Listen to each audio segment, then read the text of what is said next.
Hello दोस्तों, मैं मंजू यादव अपने चैनल में आप सभी का स्वागत करती हूँ। नमस्कार, प्रणाम, जय माता दी, राधे राधे। तो आप सब कैसे हैं? उम्मीद करती हूँ कि बहुत अच्छे होंगे और अच्छे रहने भी चाहिए। जितने भाई बहन हमारे चैनल से जुड़े हैं उनको तहे दिल से धन्यवाद। तो दोस्तों, बहुत ही सुंदर एक लवगाही गीत लेकर आए आप सबके बीच में। गीत को पूरा सुनिएगा और जैसा होगा कमेंट बॉक्स में जरूर बताइएगा। आइए हम गीत को सुनाते हैं। भरी आई गंगा उमड़ी आई जमुना होना, धाना कौने कौने जबुनाई हरवा होना, धाना कौने कौने जबुनाई हरवा होना।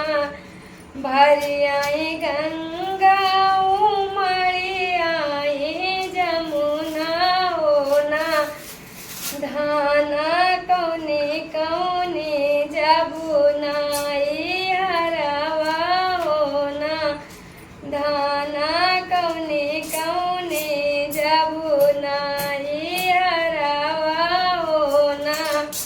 सिकियई चिरी चिरी नैया बनऊ बई होना, स्वामी वही चढ़ी जबैनाई हरवा होना, स्वामी वही चढ़ी जबैनाई हरवा होना, स्वामी वही चढ़ी जबैनाई हरवा होना।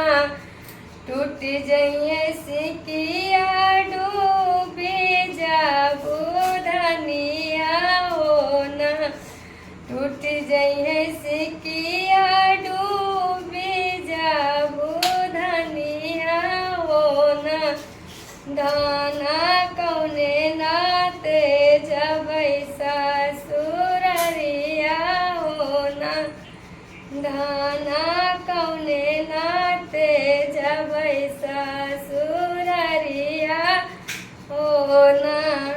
हमरे बपैया जी कैलहुरी बिटियावा होना, हमरे बपैया जी कैलहुरी बिटियावा होना, स्वामी वही नाते जया ससुररिया होना, स्वामी वही नाते जया ससुररिया होना।